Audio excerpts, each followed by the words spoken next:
What's going on, everybody? This is MDENT313, and I'm back at y'all with another one. Man, we got some good news. Good news, man. If you're a boxing fan, we got the return of one-time Keith Thurman, ladies and gentlemen, coming back against a gentleman from Australia.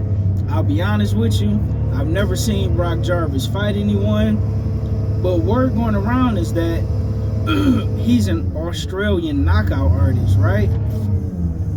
Now, I did a little research. I didn't do any film study, but I looked at his box rec, and I don't see anybody on there worth noting. Now, here's the thing, right? When you fight these particular guys that, you know, it might be a Cuban guy or Australian guy, any one of them guys from overseas that you don't have a lot of intel on, you don't have a lot of footage on, those guys are extremely dangerous and hungry, right? I know you guys remember what happened with the Jeff Horn, Manny Pacquiao situation, right? Manny Pacquiao figured that, you know, I got this Australian cat named Jeff Horn who want to fight. Nobody special, haven't done nothing in the sport of boxing. Pretty big guy, strong, but don't really seem to be too skilled. And you mess around and underestimate the guy. Manny Pacquiao underestimated Jeff Horn, went in there and was in a back and forth fight. You can even say Manny Pacquiao did enough to edge out a decision, but it was close enough for the judges to give it to Jeff Horn. So in these situations, you have to be extremely careful and extremely cautious, and you got to take these dudes serious. Problem is, you just don't have a lot of film on these guys, right? In addition to that, Keith Thurman, because Jarvis is a pretty young guy. Keith Thurman is an older fighter. Remember, Keith Thurman, I think him and Crawford is around the same age, but Keith Thurman was a lot higher in his career in comparison to Terrence Crawford and Earl Spence and, you know, those guys, right? Keith Thurman was on top of the welterweight division, you know, the same time with Sean Porter, who's now retired, was doing his thing. Back when Danny Garcia, you know, was at 140, then he eventually came up to garner the WBC championship at 147. Back when, you know, Kell Brook had just got the IBF title from Sean Porter. So, I mean, listen, Keith Thurman been professional since Floyd Mayweather was still, you know, at 147 doing his thing. And you got to remember, think about how, he not old, but just think about how long Keith Thurman been in the boxing game. And it don't seem like it because he don't have a whole lot of fights due to inactivity and injury. But just think about Keith Thurman. He had rightfully earned a fight with Floyd Mayweather and Manny Pacquiao and them back in the day, but they refused to fight him, right? Remember, Keith Thurman was famous for calling out Paulie Malignaggi, telling him, "You better not duck me, son." And, you know, Paulie Malignaggi is since retired. Floyd Mayweather's retired. Manny Pacquiao's retired. He called out Marcos Maidana. Maidana has been retired. I think he retired after the Floyd fight. He got that huge Floyd Mayweather payday, and that was just about all you've seen from Marcos Maidana. He got them 2 paydays and got on up out of here. You know, Earl Spence was calling him out when he was 15-0. I mean, Keith Thurman was unified at 147 back when Terrence Crawford was still doing his thing at 140, guys. So you have an older fighter in Keith Thurman, that's number one. Number two, you have an active fighter in Keith Thurman. And last but not least, you have an older fighter, an older inactive fighter that's coming off of a shoulder surgery, a shoulder injury, right? I believe he said that he had to get surgery to repair whatever it was he damaged in the shoulder. That's what caused him to pull out of the Tim Tszyu fight. If you guys remember, Keith Thurman was supposed to move up to 154 to fight Tim Tszyu, but Keith Thurman got injured in that fight And then in stepped Sebastian Fundora to be Keith Thurman's replacement for Tim Tszyu. So Keith Thurman haven't been in the ring for 3 years, guys. And listen, I'm a big Keith Thurman fan. I always have been. I don't like the way that he ducked Earl Spence. I don't like the fact that he ducked Terrence Crawford.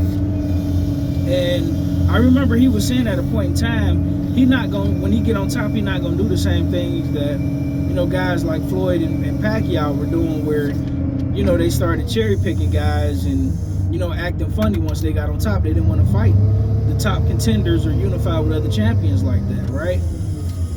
But once Keith Thurman became that official guy, that's exactly what he was doing. He was acting funny to everybody. But then when Earl Spence became the man at 47, he begged Earl Spence for a fight, and Earl Spence said, no, tables turned. And then when Terrence Crawford eventually went on to beat Earl Spence, then he begged Terrence Crawford for a fight. But when Terrence Crawford moved up to welterweight in 2018, he wouldn't gain a WBO title. He wouldn't fight Terrence Crawford, or he wouldn't fight Earl Spence, who had the IBF title. So Keith Thurman is officially a gatekeeper. Keep in mind, he still may be a solid fighter, because Keith Thurman hasn't taken a lot of damage in the ring, and the only person to beat Keith Thurman was Manny Pacquiao. I still thought that Keith Thurman, you could have edged out you could have gave him the decision.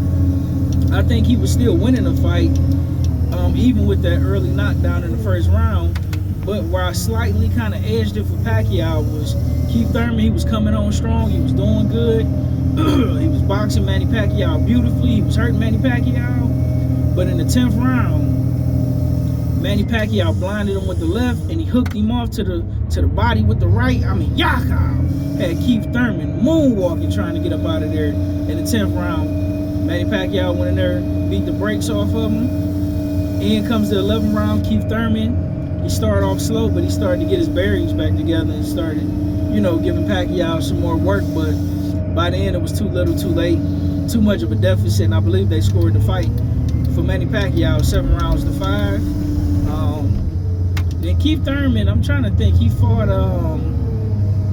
Mario Barrios after that, and he didn't look too good fighting Mario Barrios. Don't get me wrong, he won the fight, he hurt Barrios, but he was in there getting hurt in that fight. Keith Thurman was getting hurt a lot in that fight, but he did, you know, more than enough to beat Mario Barrios. And then, you know, unfortunately, he went on another hiatus, 3 year. He was getting ready to fight Tim Tszyu, shoulder injury in training camp, and, you know, the rest is history, unfortunately. So yeah, I think, if I'm not mistaken, Keith Thurman only had one fight in 3 years, and that's Mario Barrios. It's very unfortunate. Keith Thurman, guys like Keith Thurman, Demetrius Andrade, and probably Jamal Charlo gonna go down as some of the biggest what-if stories, right? What if they would have stayed active? In the case of Keith Thurman, what if he would have stayed active? What if he would have stayed hungry and motivated? When you look at somebody like Demetrius Andrade, his story is gonna be, what if he would have signed? What if he would have conducted good business, meaning not signing to the wrong promoters? What if he would have fought Jamal Charlo before Jamal Charlo had, you know, become undisputed?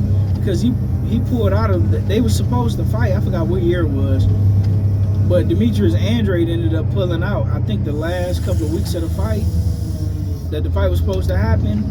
And then he could no longer get the fights with neither Charlo brother, Jamel or Jamal. And then he definitely couldn't get a Canelo fight, because Canelo didn't want to fight him back then. And, you know, he went on to be inactive a lot. You know, then he finally signed with Eddie Hearn, and he couldn't get no meaningful fights with Eddie Hearn. And then when he was finally supposed to get the Billy Joe Saunders fight, they did a press conference, and they pretty much was roasting each other and this and that. And Billy Joe Saunders ended up pulling out the fight. So Demetrius Andrade, he never got an opportunity to really showcase how good he was. And then by the time he was able to fight David Benavidez, Andre had to move up to David Benavidez's weight. He was already kind of inactive, and he got got stopped, unfortunately. So we never know what Demetrius Andrade could have been. Keith Thurman's the same way. Keith Thurman was unified at 47, but that was it. He never moved up, never won a title at 54, never became undisputed at 47. Not that being unified is something to sneeze at, because he did beat a prime Sean Porter and a prime Danny Garcia. But unfortunately, you know, he had an opportunity to become a legend. He never fought Kell Brook. That would have been a great unification fight. Those were the two best welterweights at the time until Errol Spence beat and stopped Kell Brook. And then Terrence Crawford, the man who eventually went on to beat Errol Spence, the only man to beat Errol Spence. So, you know, let's see what happened, man. I believe Keith Thurman will outbox this Brock Jarvis because I don't know much about him. But I'm going to do a follow-up video to this because I'm going to do some film study on Brock Jarvis. Because I didn't do my film study on Jeff Horn, and Jeff Horn beat Manny Pacquiao. And I know a lot of people want some money betting on Jeff Horn because I didn't see that coming at all. But let me know what you think in the comment section. Are you guys excited for Keith Thurman's return? Put it in the comment section. Like, share, and subscribe.